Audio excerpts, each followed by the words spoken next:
Krishnamurti essentially denied the role of authority or of the teacher.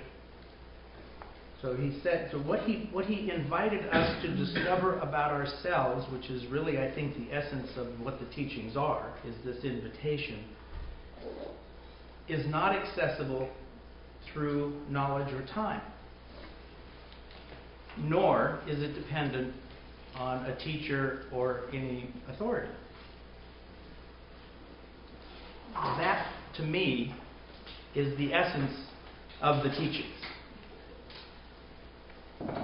Now, I asked them, to have the volumes of the collected works here. Mark worked on them. How many pages? 5,000. 5,000 pages, which is considered the collective works, or what most people think of as the teachings.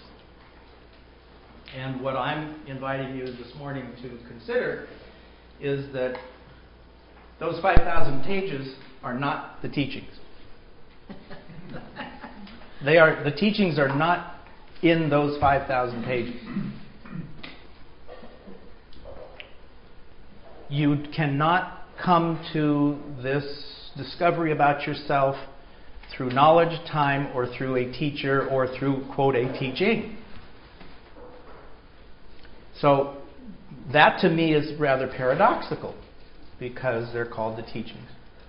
So we're going to play with this paradox this morning and see if we can come to some understanding of what I think, again, presumptuously, K might have meant by the teachings, because he used that word. Now, again, I have to kind of throw out the basic caveat that whatever I'm talking about is simply my own observations. These are just things that came to me having swam in this pond for a long time. So whatever I say is not the official doctrine of the KFA. It's not anybody else. It's just my little rambling. But let's have fun with it. So as I was thinking about this challenge of what are the teachings, I came across this notion of the emperor's new clothes. Now, why that popped in, I don't know, or I don't care, but I think it's really apt. I think it's really quite appropriate. So, the emperor's new clothes dates back to 1620. It's a very old fairy tale, and as you may know, fairy tales are as deep and as profound as any of Shakespeare's dramas. They're mythic, they're huge, they talk about this inner world, this inner life that we all have, but they're done through allegory and so on and so on and so on. So fairy tales are really quite rich. So as you recall from the story, there was a king and there was a tailor, and the tailor hypnotized actually. I'm going to use the word hypnotized. He enchanted the king to believe that he was wearing the most beautiful robes and the most ornate regalia that anybody's ever worn ever. And he enchanted the king, and the king, believed it. And the enchantment of the tailor was so rich that the whole kingdom believed it. And then the day came of the great procession, and the king was marching down the street, and everybody was admiring the beautiful robes, and he was so proud, until a young boy pointed and said, "Mom, he doesn't have any clothes." Which, in the story, broke the spell, broke the enchantment. And everybody saw that the king had no clothes. And that's the gist of the story. So what does this have to do with Krishnamurti and his teachings? Frankly, I'm going to propose to you that the essence of Krishnamurti's teachings is that the king doesn't have any clothes. It's as simple as that. That's what he meant. So, when the child broke the spell, and everybody actually saw what was instead of what they imagined to be, I think Krishnamurti had that expectation. I think that he actually had the expectation that his insight about what his whole work was pointing to that once he simply shared it and said, look, you guys, the king doesn't have any clothes, and we all kind of woke up to what he was pointing to, that it would be done. In the world, we would change. We would see that the rope is not the snake, and we would be transformed, and life on the planet would be different. Well, I think that was a bit optimistic. Could we play the first one, which is Sunanda?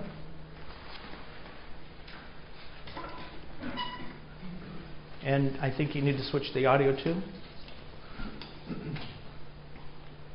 So what we're going to be doing is there's a number of video clips that we're going to be playing as we go along here. There are also some quotes that I think are germane that various people are going to read for us. So we'll see if we can get all of this to work together. He was a delight to go with. He will joke with you. He will talk with you. You can go for walks with him. You can correct. He used to sit and edit his works. You can sit by him.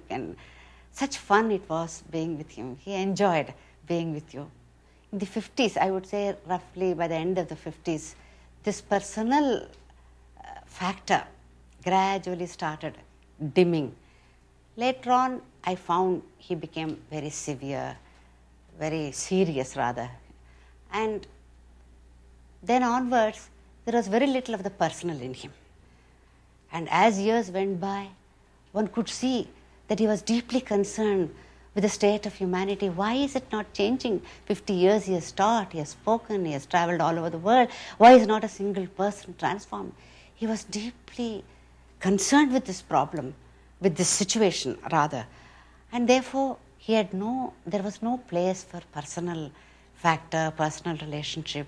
And all of us who had known him knew that personal element had no longer any place. It was only to the extent to which you were aware, you had a different terrain of mind, that you could talk with him, dialogue with him. And this continued through the years.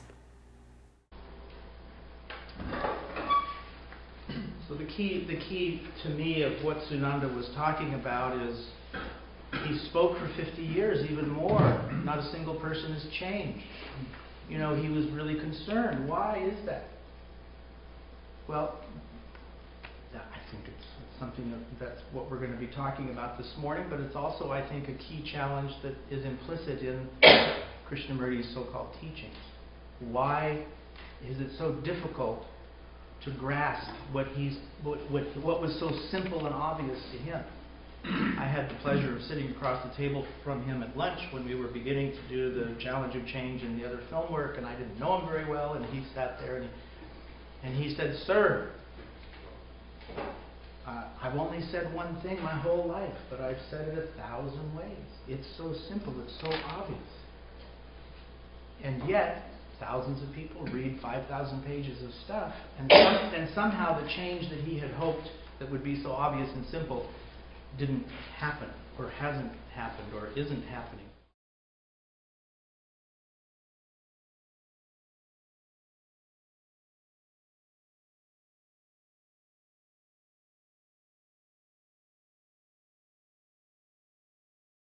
He used words. And the words went in and created images inside the brain of the king, and the king saw those images. He didn't see reality. He saw the inner image that those words had created in his brain. So the tailor represents the enchantment that our semantic world represents. Did I say you could have that? No, you can't. All right, so that's what the king is. The tailor is our semantic world, the power of words to enchant us. We live in that. Number two, who is the king? You and I are the king. We are all the king, right? And we are enchanted by those words, by our identity, by who we think we are, right? All of those things that we think we are inner images. They're images. So then you have what is the kingdom? You had all those people that were on the parade route, and the king was strutting down the street. Who are they? Well, that's the culture. Well, the interesting thing about culture is that the same image-making structure in the brain that created our individual identity, who we think we are, is the same structure that generated the meta-identity that we call culture. Culture and our inner image, our self-identity, are the same structure. One is just projected outward. The structure that creates that image is projected outward, and then it becomes collective as a field. We call it culture. And then we project that same inner image inward, and it becomes me, who I think I am, me. Michael, the image. What I really want you to hold on to is that the outer and the inner are exactly the same thing. The only difference is the point of view. Okay? Now, again, implicit in Krishnamurti's work was he saw this. He said, sir, the inner is the outer is the inner. Also, the only way that you're going to change the outer is to address the structure that generated the outer and the inner, which is really what he was all about. He was about the structure, or what I call state, not the particular image. So now, we have the king, we have the culture. Oh, now we have the innocent little boy. Sorry. You had the little boy who pointed and said, look, the king has no clothes. I'm suggesting that in this comparison, Krishnamurti is basically just that innocent kid who just saw wasn't enchanted. He was not enchanted. Second brain. This increasingly complex monitoring and imaging of inner states is the hallmark of the second brain. As we move up the evolutionary ladder, we see increasingly dense neural structures, which begin to open capacities and functions that look like the third brain. We see the emergence of curiosity, not for food, not for survival, but curiosity for its own sake, imagination, which is the capacity to form mental images not present to the senses. When complete, it opens the capacity to create various types of abstract images, of letters, words, numbers, of comparisons, analogies, similarities, of spatial and sound forms, culture, philosophical concepts, religions, moral, ethical beliefs, all the images that form our social identity emanate from this third brain. So she actually covered two brains. She covered what's called the limbic brain or the mammalian brain. And the key issue here is that just as we had sensory channels that went out to the surface and measured what was going on outside, the mammalian brain or the limbic brain has sensors and spindles that go inside of us, measuring our body, our muscles, what's going on inside. So the limbic brain gives us a resonant representation of what's going on inside us as we relate to what's going on outside us. So instead of just a one-dimensional here, now you've got a two-dimensional reality because you've got both brains generating these images at the same time, inner and outer. So all mammals share that, both the sensory brain and the mammalian brain. So we call those images generated by the mammalian brains feelings, emotions, right? And all mammals share the same basic capacity. So yes, elephants cry, they feel sorrow, they have the same emotions. Your animal, all the relationships that you have with your pets are all through that mammalian brain.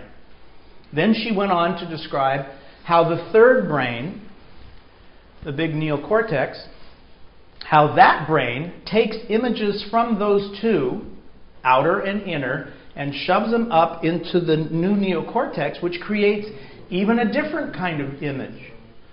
Symbols and metaphor, imagination. Imagination and words. Language comes in with that capacity. Now we're coming back full circle. The spell, the enchantment, the words, all of that is produced by this third brain. Okay? So I want you to hold that, because this is really important when we start to look at what Krishnamurti was talking about. Because you'll see that he was really talking about the mental images that words create that are created by that third brain. He didn't have a problem with emotions. He didn't have a problem with seeing the eagle fly across. He did have a problem when you're looking at the eagle and the third brain's going to come in and say, spotted eagle. Look at the, this, and you come in with your technical history, and that image now is in there in addition to just watching the bird fly. So his issue is primarily the imagery created by that top third brain. Number 3. Lizards live in a one-dimensional world. They have fixed habit patterns that react and respond only to the present. They have very poor memories. Two-brain creatures develop an enormous scale into the past. Memory develops and becomes longer and longer and immensely dense. But the second brain has little capacity to reach into the future. With the appearance of the third brain, there is a sudden extension into the future, built upon the second brain's past and the first brain's present. With that extension, life takes on a three-dimensional perspective. I cannot emphasize that too much. Another way of looking at our three-brain nature is to see that we have the outside world represented by the first brain, the inside world imaged by the second brain, and the third brain emerges as the third point of a triad, receiving input from both. Adding this third dimension alters the first brain's sense of the outside world and the second brain's sense of self-other. Now we get a three-dimensional perspective which gives rise to the inner representation or the subjective experience of an independent I. So the independent I is a creation of the gestalt of those three brains. An independent I is not possible with just the two brains or a one brain, not the kind of three-dimensional I that we experience. So who we think we are, our experience of me, is the byproduct of those three brains operating together. And the key point is that when you have those three brains operating together, all three images are being flooded into consciousness at the same time, and it does create a three-dimensional sense of being. And the key is that Krishnamurti's, this role of mental images, but more importantly, not the content of the particular image, the structure that generates the image, is at the heart of what Krishnamurti's teachings are really all about. He's not talking about what I call content, he's really talking about the structure that generates the content. Could we, Eric, let's go on. Yeah, I think it's the second video. It says number 2. No, it would be, no, let me see if that's, yeah, yes, that's right.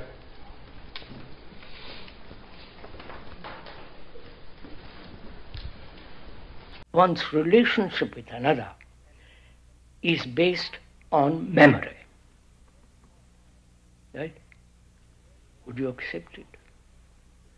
On the various images, pictures, conclusions I have drawn about you and you have drawn about me. The various images that I have about you, wife, husband, girl or boy or friend and so on. So there is always image making, right? This is simple, this is normal, this is actually goes on. When one is married or lives with a girl or a boy, every incident, every word, every action creates an image. No? Are we clear on this point? Don't agree with me, please. I'm not trying to persuade you to anything. But actually, you can see it for yourself. A word is registered. If it is pleasant, you purr. It's nice. If it is unpleasant, you immediately shrink from it. And that creates an image. The pleasure creates an image. The shrinking, the withdrawal creates an image. So, our actual relationship with each other is based on the on various subtle forms of pictures, images, and conclusions. So when there is an image like that, she has and you have, then in there is division. And then the whole conflict begins. Right? Where there is division between two images, there must be conflict. Right? The Jew and the Arab, the Hindu, the Muslim, the Christian, the communist, it's the same phenomena. It's a basic law that where there is division between people, there must be conflict. The man may say to the woman, or the woman may say to the man, I love you, but basically they are not related at all. Then the factor arises, can all this image-making tradition deserve all that end without a single conflict? You understand my question?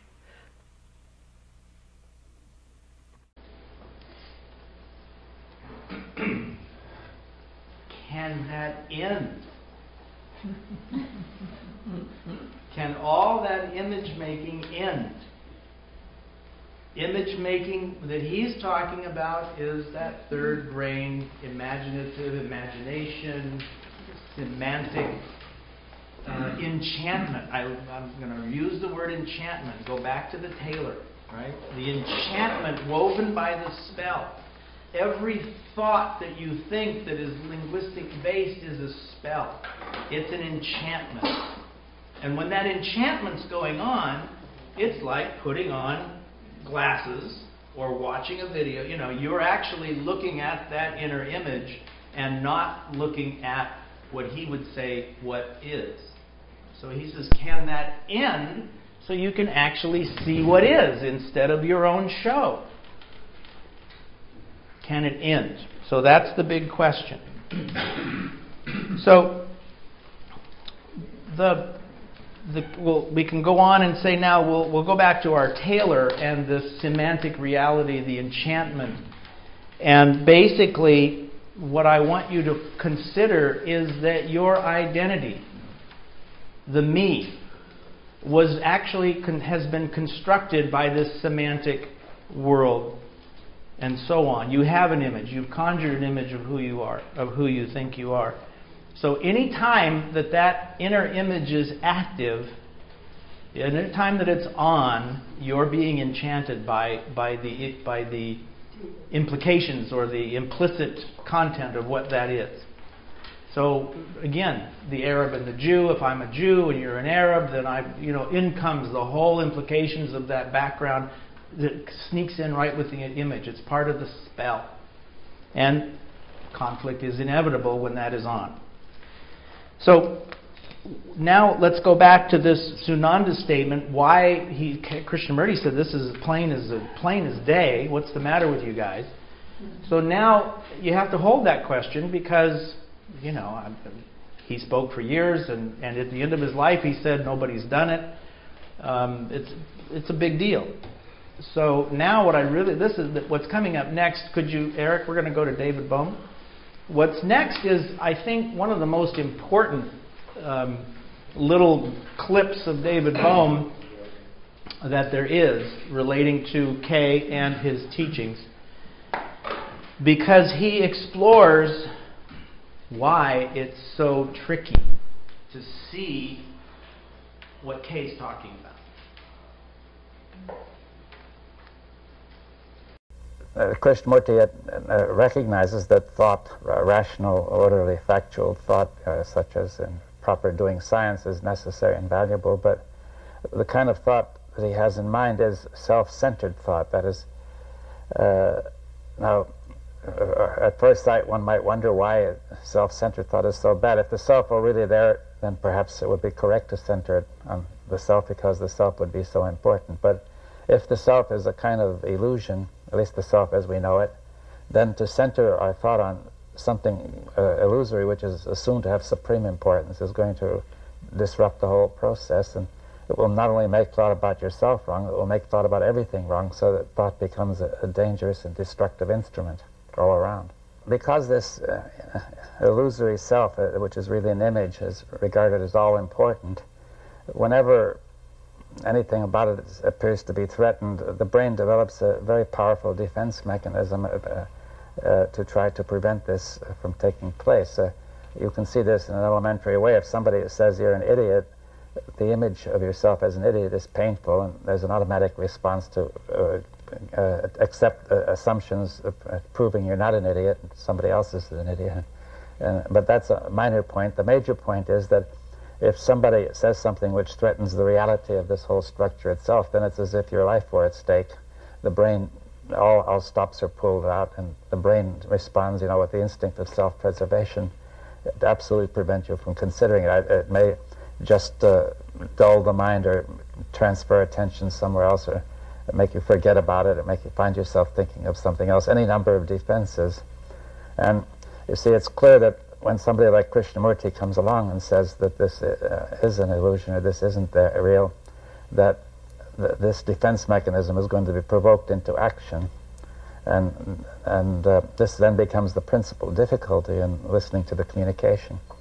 Part of the defense is to make us unconscious of it. You see, the major form of defense is simply concealment of what's going on, because if we could see what's going on, it would be obvious it's an illusion. It's like seeing through the trick of the magician. So also all the ways I've described, such as forgetting and zapping your mind or jumping to something else, are modes of concealment. You may also conceal by just denying that it's so and asserting something else. And therefore, we are not conscious we are not conscious certainly of the defense mechanism, because this process of concealment itself has to be concealed in order to make it effective. And therefore, the defense, the major part of the defense, consists in making the whole process unconscious. Krishnamurti is suggesting, proposing, or even saying that the self is not the source of thought, but rather thought is the source of the self. Now, that may seem paradoxical to our ordinary experience, but at least we can make it reasonable. You see, if we're saying that the assumption of the self creates inside a kind of image of the self corresponding to that assumption with great power, and that image is attributed reality, and you get a feeling that it's real. Therefore, you form the assumption that there is the self who is the thinker, the source of thought, and there is that which he is thinking about, and besides that there is the thought which is produced by the thinker, which refers to what he is thinking about. Now, therefore, the things which really are solidly existent in that view are the thinker and what he is thinking about. Thought is a very ethereal, almost non-existent thing. But what is being suggested instead is that the thought process is real. It's going on in the brain and nervous system, and this thought process contains in it the assumption of a thinker who produces thought. So it's as it were producing a television program of a thinker producing thought, and the mind is watching that program so intently that it takes that to be the reality. And then, therefore, thought now says, I am very modest, I am serving the thinker, but in fact it's serving itself, because it is always, it produces this thinker and then does what this thinker wants. Krishnamurti talked a great deal about conditioning, and he admitted that certain kinds of conditioning were necessary, such as learning to do things. But there's a kind of conditioning around the self which is extremely strong, because it contains assumptions of absolute necessity. You see, the self is considered to be something supremely important, and whatever it needs is regarded as absolutely necessary, which means that it cannot be otherwise, it cannot yield, and therefore it takes first priority, and it pushes everything aside, including even the requirement that thoughts should be correct and true. And therefore it immediately starts self-deception going, and that is why thought becomes dangerous, because if thought deceives itself, it is really very dangerous. Well, I think the ultimate purpose of K's work was stated very early in his life, in his work, which was to free humanity from the destructive conditioning we've been talking about. That is, this conditioning around the self-centered thought is really an enslavement to absurdity, to destruction, to unhappiness, sorrow, and no other kind of freedom means anything unless we are free from that. And therefore, I think that he felt that once man was free from that, then the way would be open to creative unfoldment in all sorts of directions. There's no need for all this mess, this violence. And the other thing is, can that image end? That's also the key. So, with that, with this as a beginning, that was just Act 1 that we just got over. We can now... Sir? Do you take questions or later? Later. Okay. Just hold them. Sure. Otherwise I'll get all confused. So now we can actually address the real question of the day, which is, what the hell are these teachings? What are the teachings? But you had to have both the brain stuff and the image stuff in order to go forward and in my view, really ask that question. So my first statement is, there are no teachings. Who has number 4? Yeah. Michael.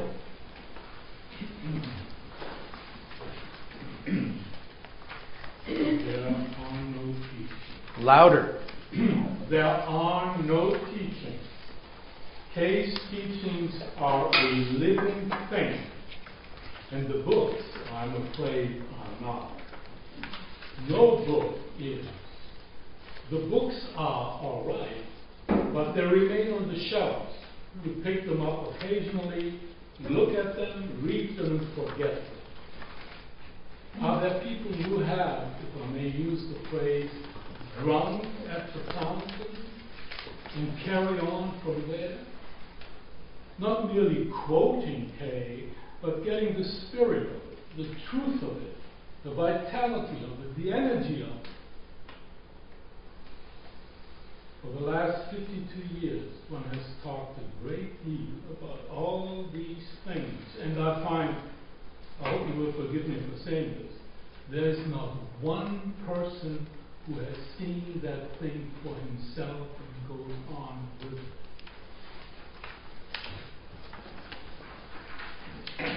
That was in the International Gathering of Trustees in 1977. To experience the truth of it, the vitality of it, the energy of it, those are all not ideas. There are not these this is all of those things that he said, the passion of it, the beauty of it, the experience of it, the vitality and energy of it.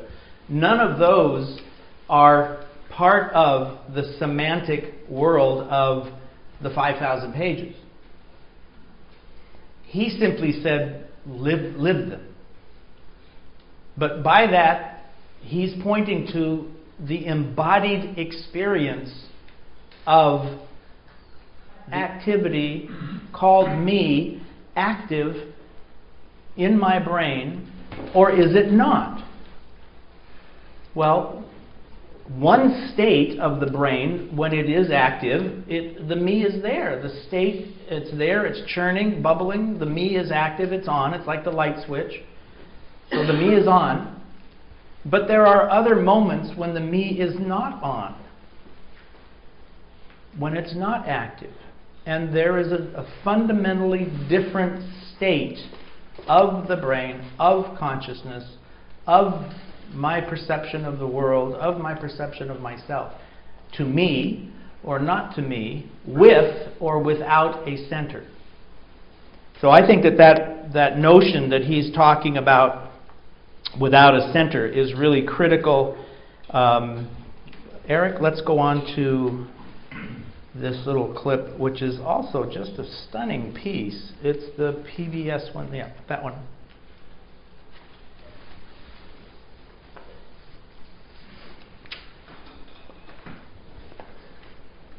This,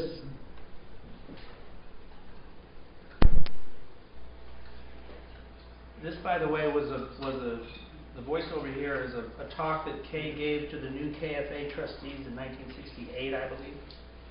So he was meeting with the trustees and he was going over, who am I? He rarely talked about, who am I? Who do I think I am?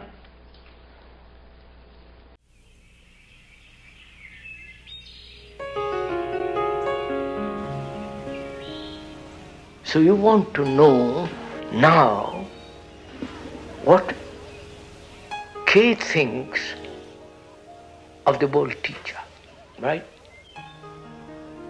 You were brought up in the very center and the thick of it all.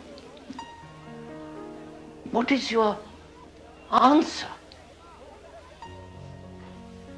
I really don't know.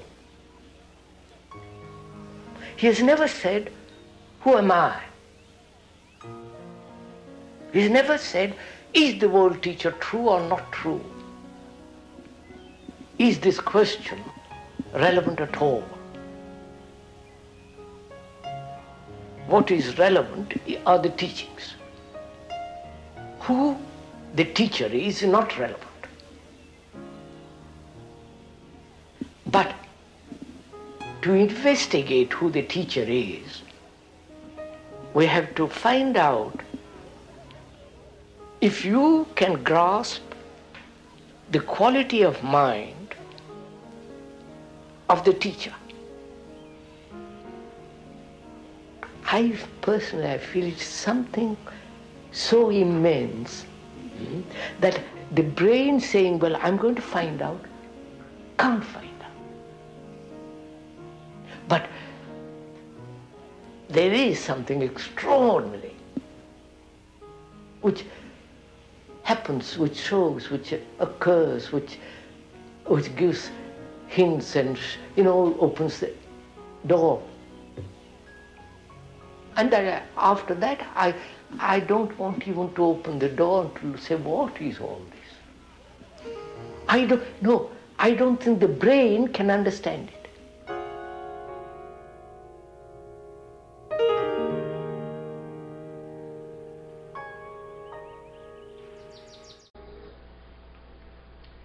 So in my view, this little few sentences that he just shared gives a breathtakingly clear insights, understanding. It reveals a great deal about how he lived and what his life was. And what I'm going to say is the challenge of bouncing between these two realities. One is the state in which the me is not active. It's switched off. It just doesn't exist. When the lights are off, the room's dark, it's just off. Right? And then you have a different state when the switch is on, when the me is on, when that semantic enchantment is on. Those are fundamentally different realities. And he lived in both. We live most of our lives in the switch is on. He lived most of his time, I suggest, in the switch was off. But they are fundamentally different states. And what I want you to hold is that the meaning or what is real in one state is not real in the other state. Reality is completely different in these two states, which is part of the difficulty that we have in kind of ferreting out what he was really talking about, because he uses his references are really pointing to a state, not the content, and we get all confused. So he said, he has never said, who am I? He's never said, is the world teacher true or not true? Is this question relevant at all? Let's assume for a moment that we're in the state where the me is off. There's no me. The question would be completely irrelevant, wouldn't it? Who is the teacher? The teacher is a semantic construct. The world teacher, the image that I have, the word that it doesn't exist. So that statement, from his standpoint, from his view of living in this state where that enchantment is not active, is perfectly clear, absolutely clear. It's not relevant. What is relevant are the teachings. Who the teacher is not relevant. Another absolutely clear statement from the perspective of a reality where the enchantment is not active. But to investigate into who the teacher is, we have to grasp The mind of the teacher. What does he mean by that? He's talking about the state of the mind of the teacher. Personally, I feel it's something so immense that the brain saying, I'm going to find out, can't find out. This is an accurate statement. How could a state where that enchantment is off, it wouldn't even ask the question. It wouldn't even do that. So what I want to do now is let's go on to this next, to Padma. Right. Again, folks, this is so distilled. What you're just going to hear right now is so distilled that it was a gift. When we sat across the table, I was in India. We sat across the table, and Padma was I forget where it was, but she said, "Oh, this is what I think about Krishnamurti," and she said this. And I said, "Oh my God." And I said, "Come on outside." And I put her in a chair, and I got my camera, and I said, "Can you say that again?" And she said, "It has been said that Krishnamurti began where Buddha ended. Buddha is supposed to have brought rationality into spirituality. Krishnamurti goes beyond, and he shows us the limitations of thought as a means of psychological mutation. And he shows that pure perception, which is not related to time or to thought, acts. And that perception which acts, that breaks away the pattern of the brain, in which human being has been caught over 1 million years, repeating the same thing over and over again." Krishnamurti goes beyond, and he shows us the limitation of thought as a means for psychological mutation. Now, you've all heard the phrase, you can't fix a problem at the level of the problem.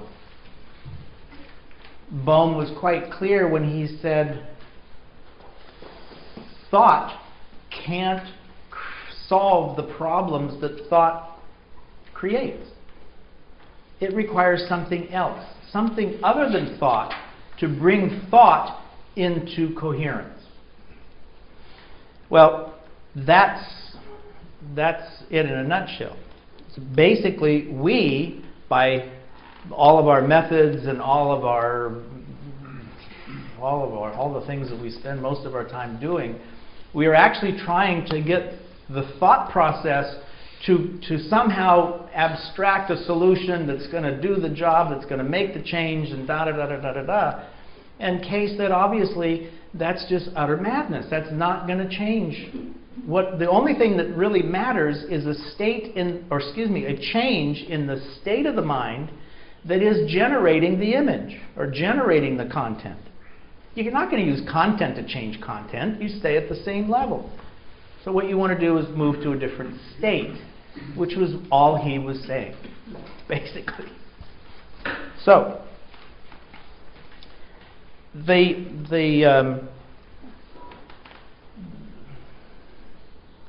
let's go back to this notion of the me, to me or not to me, the switch is on or the switch is off. So when the switch is off, the discovery that Kay asked us to make is not dependent on knowledge or time or the authority of another. Well, when that state is off, obviously none of those things are active, right? So what is? Well, it's a different state. They, Bohm and Kay and other people, have used the word insight. Insight is what emerges or what becomes perceivable when the enchantment stops. And what is revealed in the insight doesn't come through memory, knowledge, the other side of the river, right? The other state. But if you switch on this other state and the memory and the ideas and the thought process is active, Well, now you've got these 5,000 words in the books and all that stuff, and you have to kind of go through analysis and weave through and come up with the conclusion and deduction and so on and so forth. Well, that's the only thing thought can do. Thought doesn't have any other choice but to use thought to do what thought does.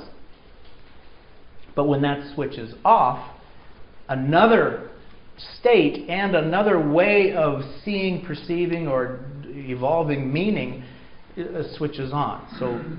So what meaning? The meaning that we derive is dependent on the context as to whether the switch is on or off. So that's insight, or what we're going to say is that abstraction. Now, Padma just said Krishnamurti's seminal insight was discovering the action of pure perception. Well, thought, that makes thought really nervous. Right? Thought doesn't like that. Because thought is really based on defense, prediction, and control. And, my God, you're going to turn off all of my prediction, all of my control, all of my semantic world, all of the information that I've got? Man, oh man, you're crazy if you turn me off. And yet, what Kay and others have said is that semantic reality is actually so tiny and so narrow and so conditioned and repetitive that it's really the source of the problem. So we have to get out of that, take off those glasses, and actually discover for ourselves the action, intelligence, the intelligent action of pure perception. That's what Kay was pointing to. Who has number 5? Karen. So basically, what I want you to see here is, in this next couple of readings, we're going to help you see through Kay's own words how he came to this. And again, I want you to focus on an understanding, or watch the imagery. Watch how his imagery evolved, or shall I say de-evolved. Karen? When I was a small boy, I used to see Sri Krishna with his flute, as he's pictured by the Hindus. My mother was a devotee of Sri Krishna. She used to talk to me about Sri Krishna. Hence, I created an image in my mind of Sri Krishna, with the flute, with all the devotion, all the love, all the songs, all the delight. When I grew older and met with Bishop Ledbetter and the Theosophical Society, I began to see the Master K.H. in the form which was put before me. Reality from their point of view, hence the Master K.H. was to me the end. Later on, I began to see Lord Maitreya. I saw him in the form put before me. Now it has been the Buddha whom I have been seeing. I have been asked what I mean by the beloved. To me, it is all. It is Sri Krishna, Master K.H., Lord Maitreya. It is the Buddha, and yet it is beyond all these forms. My beloved is the open sky, the flower, every human being, life itself. I said to myself, as long as I see them outside, as in a picture, an objective thing, I'm separate. But when I have the capacity, when I have the strength, the determination, when I'm purified, that barrier, separation, will disappear. Till I was one with my beloved, I never spoke. I talked of vague generalities which everybody wanted. I never said, I am the world teacher. But now that I feel I am one with the beloved, I say it. Not in order to impress or to convince you of my greatness, nor the greatness of the world teacher, nor even of the beauty of life, but merely to awaken the desire in your own heart and your own mind to seek out the truth. Hence I say that I am one with the beloved, whether you interpret it as the Buddha, Lord Maitreya, Sri Krishna, or any other name. Here you are waiting for that truth to be forced upon you by some authority. But you're worshipping that person instead of the truth. When Krishnamurti dies, which is inevitable, you will make a religion. You'll set about forming rules in your mind because the individual Krishnamurti represents to you the truth. So you build a temple. They have ceremonies, invent phrases, dogmas, systems of beliefs, creeds, and create philosophies. If you build great foundations upon me, you will be caught in that house, and will need another teacher to extricate you from that temple, to pull you out of that narrowness. But the human mind is such that you will build another temple round him, and so on and on. And on and on. So that was 1927. 1927 or 28. Right? 1927. He was pretty clear way back then. Now, I invite you to when he said, until I was purified enough, until I was this and was that enough. Now, those are terms that he used. Those were kind of theosophical terms to purify and blah, blah, blah, blah, blah.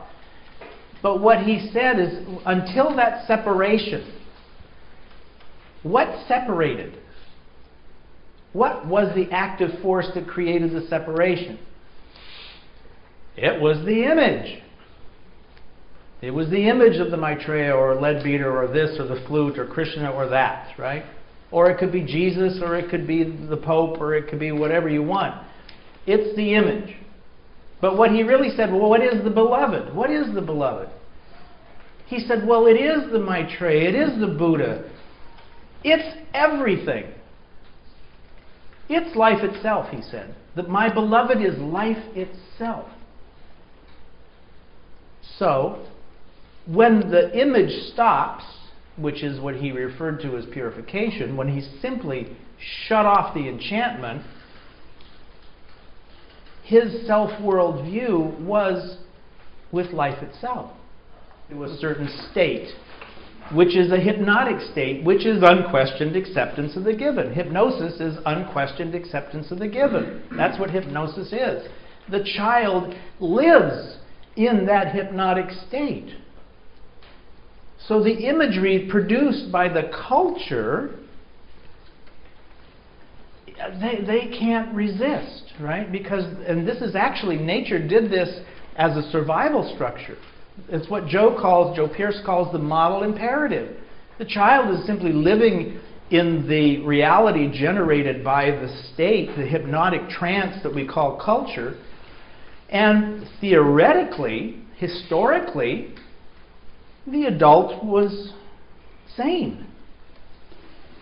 But imagine being a child in a culture that's crazy. Now they're under hypnosis. Unquestioned acceptance of the given, they're crazy too. And that's basically what has happened in the last 50,000 years, is that the adult has gone off with these images, compounding interest of this phantom, I'm a this, I'm a that, I'm a priest, and so on. K, being the innocent child in the king's new, or the emperor's new clothes, says, it's all a phantom, it's just an image. Eric, let's go on to the next one, number 8, I believe.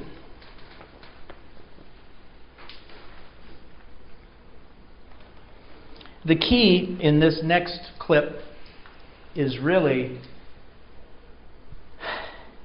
unless you discover it for yourself, it has no meaning. It stays in the semantic side of the reality. Does that make sense? Right? You can read until you're blue in the face, and you're going to stay in that semantic enchantment. What he's asking us to discover is what life would look like, what the world would look like if that semantic enchantment was off.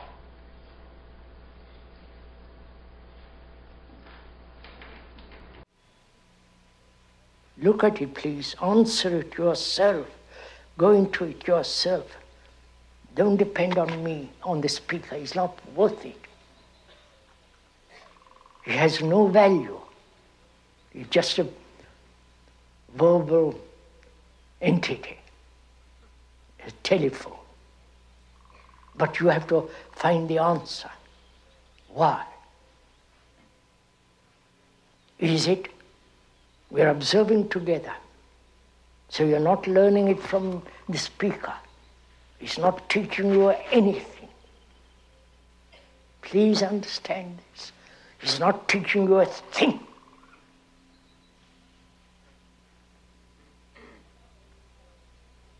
Therefore, you are not his followers.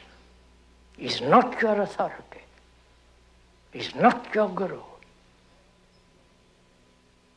They've all led you astray because they've never been able to solve this problem or never tackle this problem.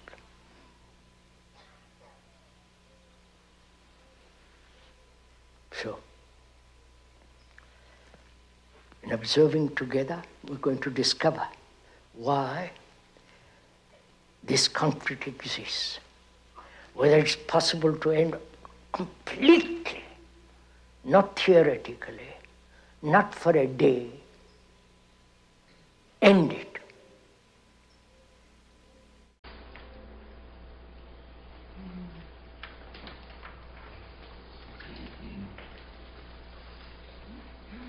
Only that which we actually discover for ourselves has any meaning, meaning that is coming to us through what is called primary perception and not through the semantic world, right? When the child is learning, when they're learning what is hot and what is cold and so on, they're coming in through primary process. It's not through intellectual, verbal, semantic stuff, right? I forget what the statistics are. Only 5% of what children learn through verbal directives, through all of what they consider schooling, only 5% do they remember for any period of time. Only 5%. This was a Carnegie study. So all of the semantic stuff, the 5,000 words, that's why books, who cares? You know, you read them and put them on the shelf. Only 5% is retained for any length of time. Only 3% of the 5% is permanent. That's the efficiency of our public schools, or what we call schooling, the semantic reality. Whereas learning that takes place through primary process is forever, right? 100%, forever. So,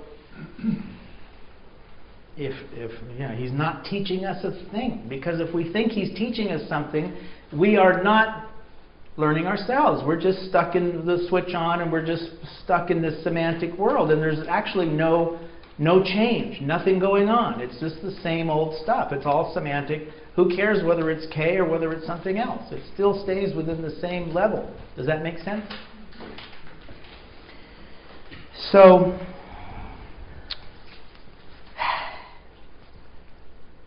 I'll be quiet. Let's look at Achyut.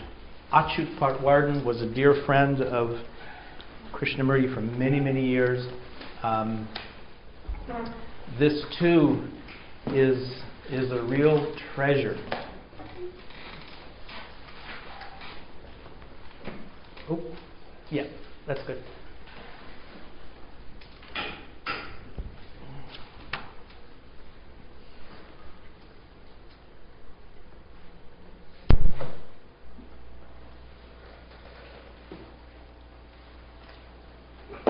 When you put that question, Nope. because you are serious, because you are intent. Wrong one.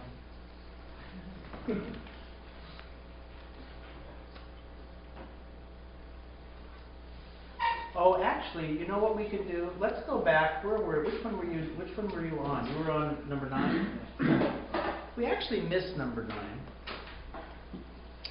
9.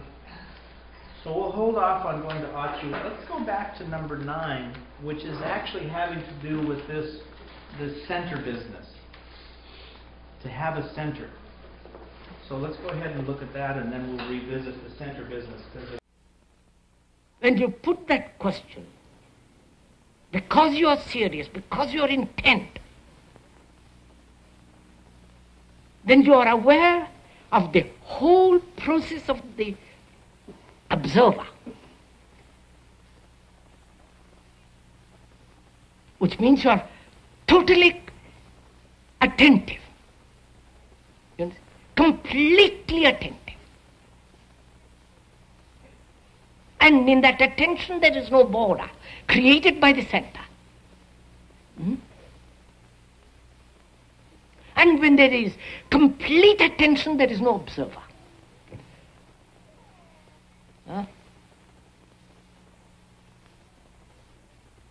The observer comes into being only when in that look there is inattention, which is distraction. We have put away the observer, and therefore there is attention from it lasts a second. That's good enough. Don't be greedy to have more. In that greed to have more, you've already created the center. And then you're caught. In that attention, there is no seeking at all. And therefore there is no effort. So the mind becomes extraordinarily alert, active, silent. Such a mind is the religious mind. And such a mind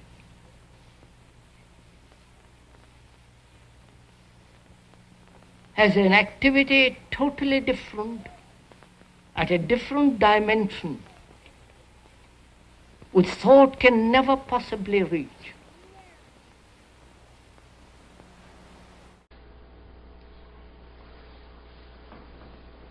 I hope you appreciate how clear that was. Right? This is just stunning, so clear. So we cannot say that the teachings of Krishnamurti are complicated. This was absolutely, literally clear as a bell. Except for the deceptions that we play on ourselves, which is part of the enchantment that Bohm described. So if we don't understand what he's talking about, it's not because he didn't say it clearly. It's because we are... Did you see that? Oh my God. So he was clear. He was totally clear. And we don't get it. So, a couple of things that are implicit in this. He's talking about complete attention. This is so important and yet so not gotten. But you can do the math. He said when with 100% attention, there is no observer, there is no center. The semantic reality is switched off with complete attention. Right? Then he said, it may last only a second. Okay, cool, that's great. Don't be greedy to have more. What's the greedy to have more? Where did that come from? Did it come from complete attention? No. The greed to have more came in from the semantic side, didn't it? Right? So, here it was, but now I lost back, in a snap. Just like that. The brain shifted from complete attention to inattention. Inattention being the enchantment of the semantic reality, right? Just like that. Bingo, it's gone. It's here, it's gone. It's here, it's gone. As we'll come to a little bit later, he referred to the ending of time. Well, we'll go into that in a minute. But we can go to Achut, because now this difference between the mind and this inattention, and it only happens for a second, don't be greedy, will become even more clear. I remember an occasion when a Jain monk walked up, travel weary. Must have been about 11 o'clock in the morning, and Krishnaji was just going in for his bath. And he said he had been walking for weeks to get there because he learned that Krishnaji was there. And said it was very urgent that he should see him. And Krishnaji smiled and he said, you are trying to find an answer, aren't you, sir? You are trying to find a solution. He said, I would rather change this process and merely look at what you are trying to do with yourself. Look at what thought is trying to do to itself. So he said, the thought is trying to persuade itself and pressurize itself to stop its operations because it wants to get something out of it. And this is something which thought can't do. So, you have just to grasp the single fact that what you have been trying to do for 14 years is something which thought has been trying to do, and there is just no way by which thought will ever be able to do it. The monk was impressed and he said, yes, I do. But he said, you are trying to ask thought to do it for you. Don't do that. But you just watch what thought is doing to itself. And perhaps if you do that and wait, and suddenly there was a change in the appearance of the monk. He closed his eyes and he was quite silent. And after about 4 minutes, he opened his eyes and his eyes were full of tears. And he touched Krishnaji's feet. And then he said that, sir, I have been wanting to get this for a long time and I have not been doing it. So thank you and I'll go. He said, no, don't be in such a hurry. Please sit down for 5 minutes. The monk sat down. He sat quietly, but suddenly he blurted out, sir, I have one more question to ask. He said, of course, I am waiting for that. And he said, well, that was all right. Really, thought was absolutely quiet without my doing anything about it. But how can it last? How can I get it again? And Krishnaji said, that is just the question that I knew you were going to ask me. He said, but who is it that asked the question? The mind that's silent is asking this question?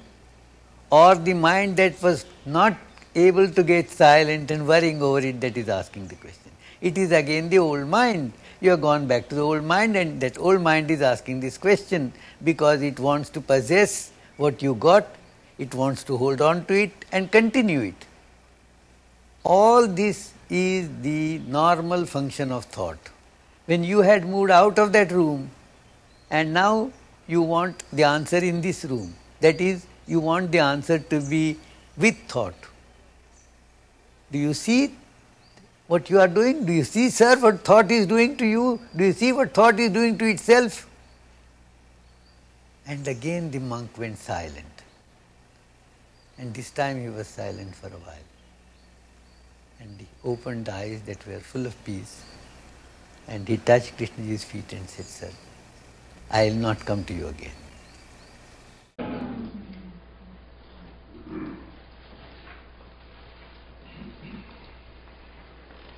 How could it be any more clear than that? The mind was in this one state, which was thought was not there, and then all of a sudden, bingo, thought was back again. Hi, how can I get it back? Those are two different states. To me or not to me, right? When Kay said, "Don't be greedy to have more," because that greed to have more meant that the complete attention had already stopped, and thought had jumped back in to predict and control and say, "Well, that was really great, but how can I get it again? How can I make it last?" This is so breathtaking because the insight here is thought can't fix itself. It can't be done. Wow. Okay.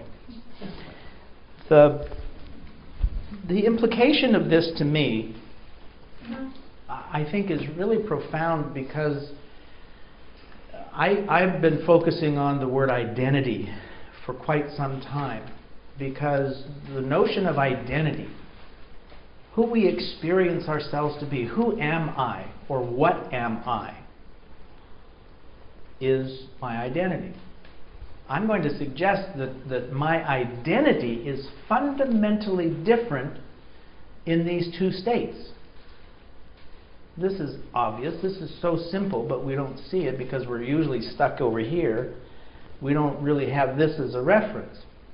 But my identity, who I perceive myself to be, what I value, how I relate to what I'm experiencing, is going to be fundamentally different in this state or this state. And when we talk about transformation, when Kay talks about a radical transformation, I like to embody it by saying my identity, right? Is my identity fundamentally different? And it's only going to be different from a state standpoint, not from a content standpoint. Now, if I suspend and turn off the content side, the semantic side, the images and all that stuff that I build my social ego identity around, if that is off, man, then it's what am I identifying with? Frankly, he said life itself. My beloved and I are one. That makes perfect sense as soon as you switch off the separation from the image. So now there's this expanding empathic relationship of affection and care and well-being for life itself. So that means the trees and the kid and the ants and the birds and the whole thing. And I think that that's where he lived most of his life in. And it has to do with identity. So I like that. I like identity being a key to the litmus test. We talked a little bit earlier about this idea of insight and analysis. So I've already kind of covered that a little bit. But what I want you to hold with this is that this notion of how we derive meaning, meaning, the meaning of our experience, changes fundamentally whether we're in this state or that state. If we are in the switched on state, the active thinking state, it means that the meaning of my life, of this moment as I relate to the world, has to come filtering through all of my data and all my knowledge and all my stuff and what they said I did right and all my grades and all that stuff, which is wrapped up into my image. It's exhausting. There's a Canadian physician, Gabor Mate, brilliant guy, wonderful guy. And one of his seminal insights is he threw out the word coping mechanism, coping pattern. We have this adult culture that we are brought into as a child. And quite frankly, we have to cope with it. Because it's got all kinds of rules and do's and don'ts and yeses and no's and mostly no's. And we construct our semantic cultural identity as a coping mechanism to survive culture. And we personify that gestalt as our self-image. Our self-image in a cultural sense, our semantic sense, is a coping mechanism. A way by means that we can navigate the rules and regulations implicit in a very conservative world. When that gets switched off, we have a different identity, and the meaning of our life comes in through a completely different modality that Kay and Bohm called insight. So, how much time do we have? We have a little bit. Okay. So, another key issue, component, we'll kind of change the wheel here a little bit. Another key issue of Kay's so-called teachings is there's no partial. There's no partial understanding of the teachings.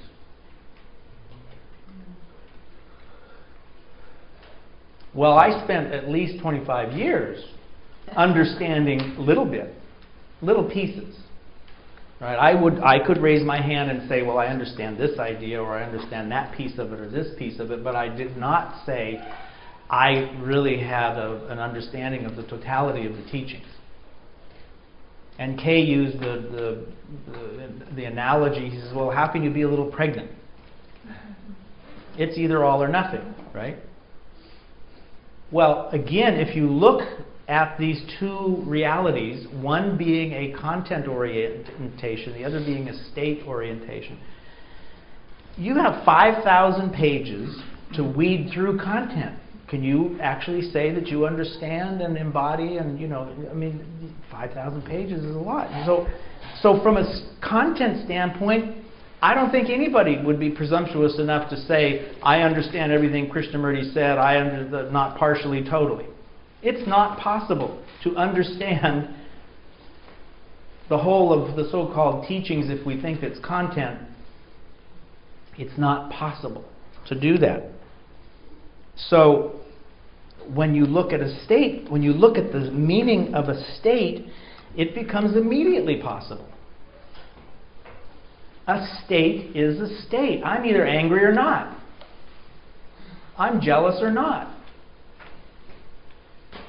There's no partial jealousy.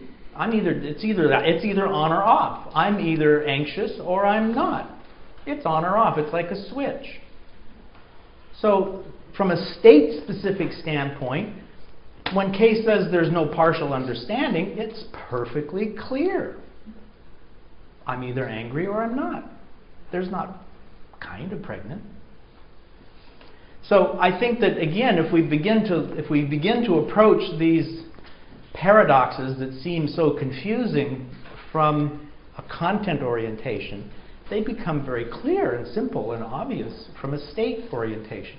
And I suggest that most of what 99 or all of what Kay was really talking about was the state of the mind, not its content. No partial understanding. One more.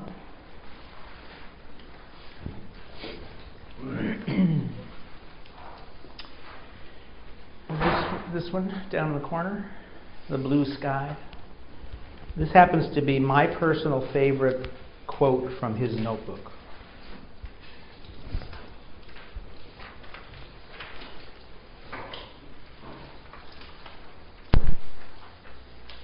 And as you listen, try to embody the state that he's describing.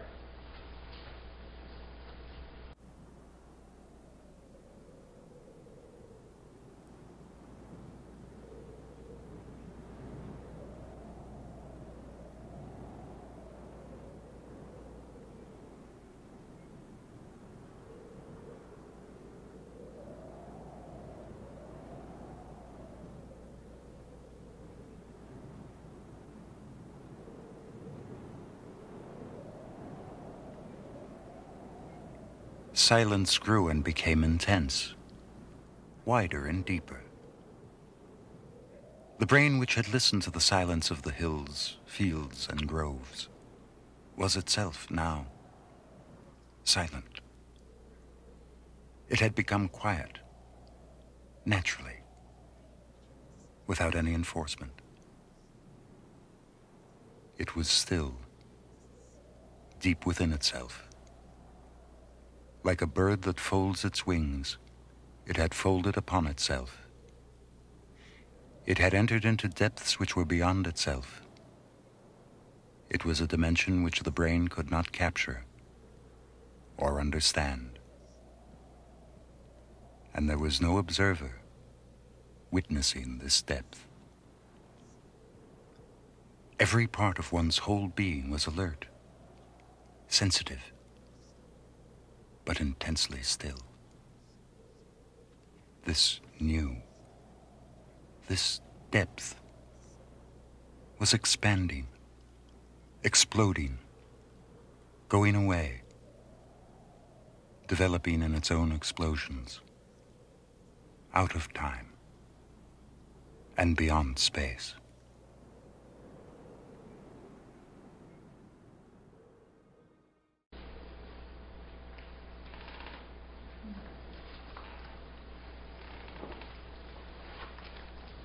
Also very clear, completely accurate.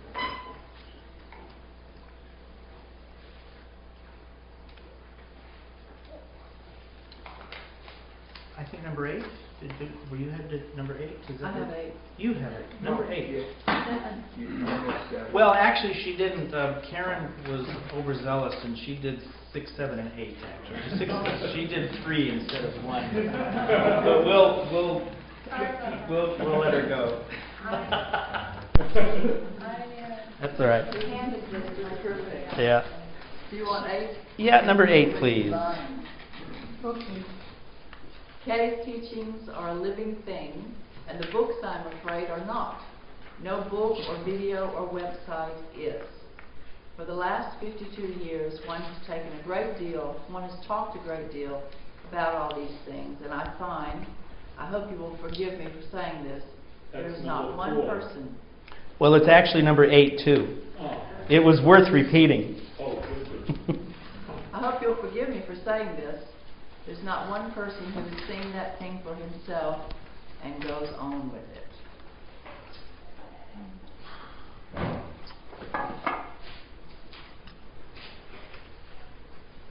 So the ending of time. David Bowman, Krishnamurti coined the book, or the book title was drawn from that, The Ending of Time. Krishnamurti also said there's no becoming. No becoming. He also said the future is now. Now those 3 things, the ending of time, no becoming, and the future is now, are all really the same statement. But as he said one thing 1,000. Well, he said one thing, but he said it 1,000 ways. So this is also a huge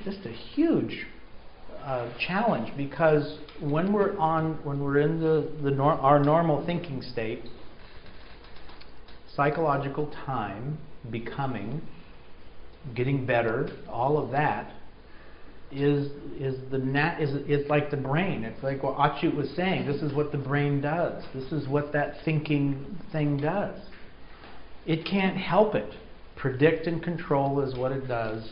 So it cannot help but to project through imagination back to the brain again, the third brain.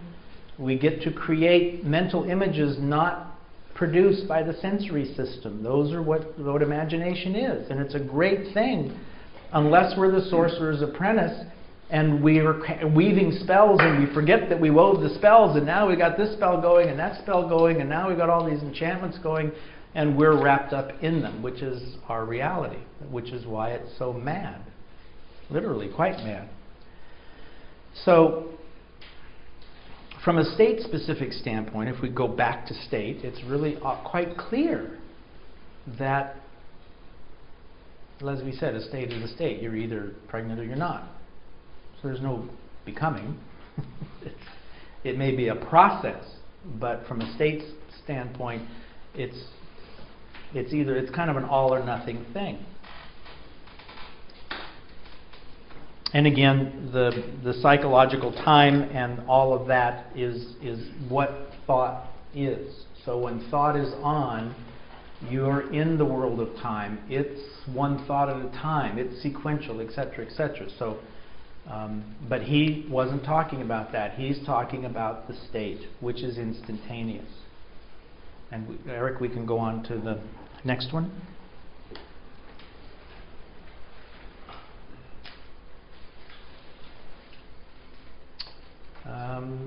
Right.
unless I fundamentally change, the future will be what I am now.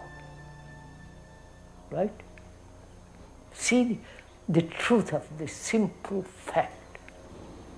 Not I'm persuading you, not that you are being told or pressurized or computerized.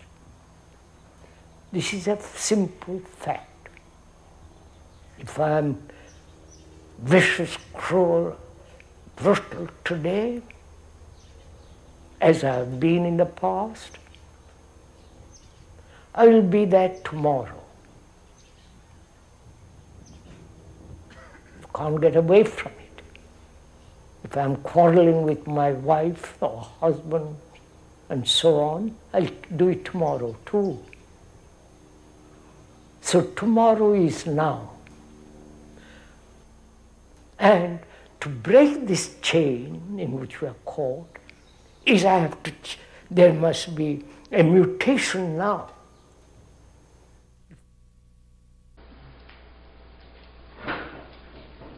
The change that he invited us and that all of the 5,000 pages were pointing to. Again, the 5,000 pages is a sign that says, look here.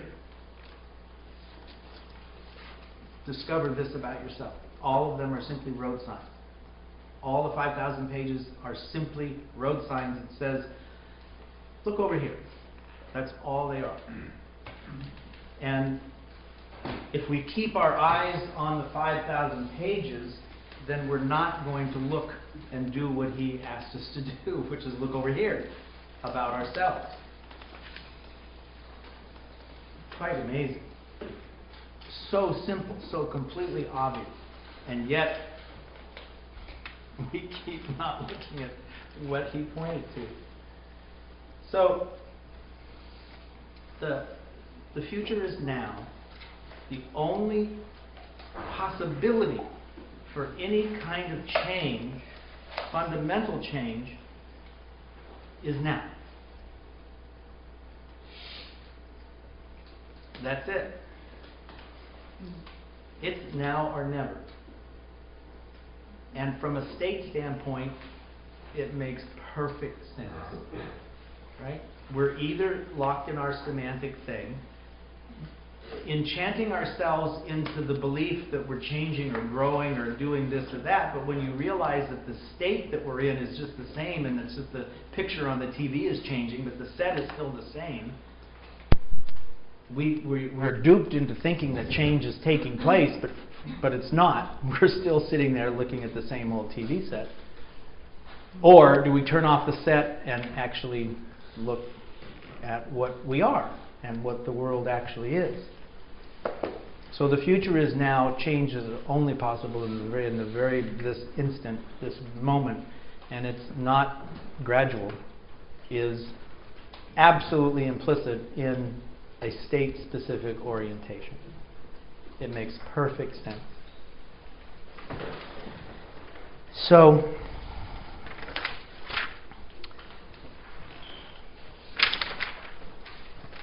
let's wrap up with one little thing here.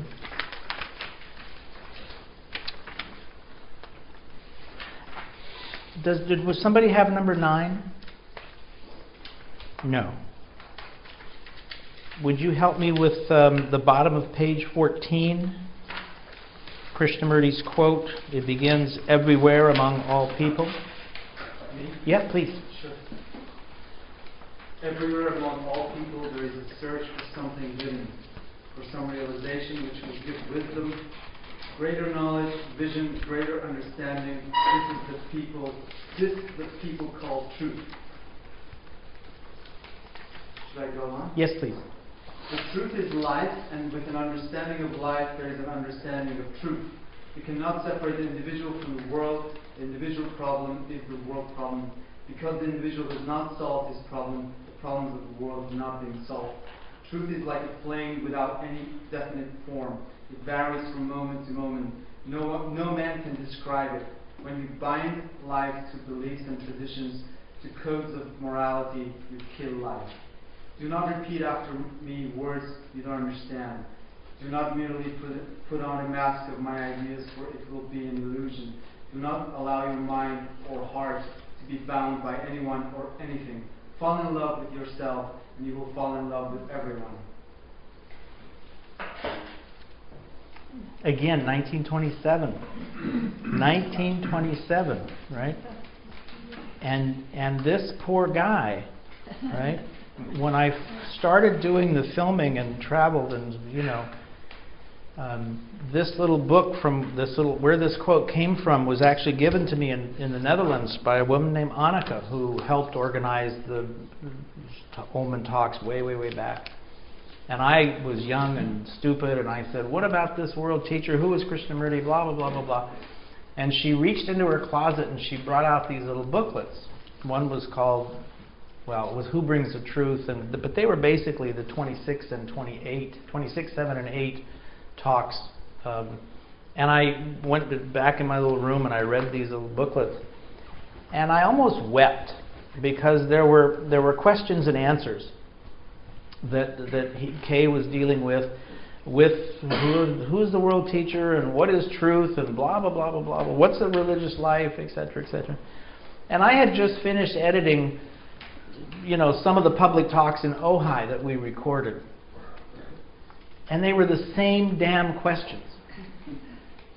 Now this was in the late, it was 50 years later. And the audience hadn't changed a bit.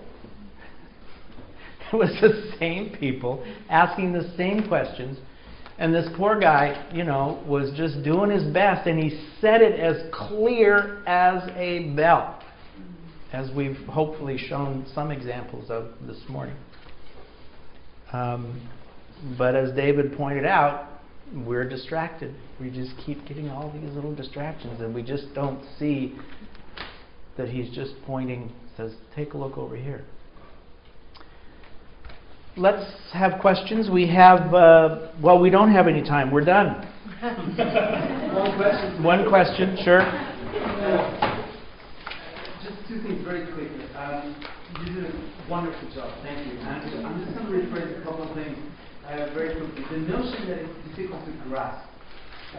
Why is it so? Is it because we're in a state of hypnosis or whatnot? Based on what I've seen, there are two reasons for it. One is that people who say it's difficult to grasp, they don't really study. It's a subject that needs to be studied deeply, and it's not difficult to grasp. And it's funny enough that many newcomers... What's the question? They don't find it difficult. It's just a comment. No, so let me go on. We are actually out of time, but in response, I disagree completely. I don't think it's a matter of studying at all. Zero. He's not asking you to study. He's asking you to see something immediately, once and for all. Just see it. And so I don't think you could study till you're blue in the face, as we all have done, and we will not change a thing. Study means apply it in daily life. It's not just read books. Thank you.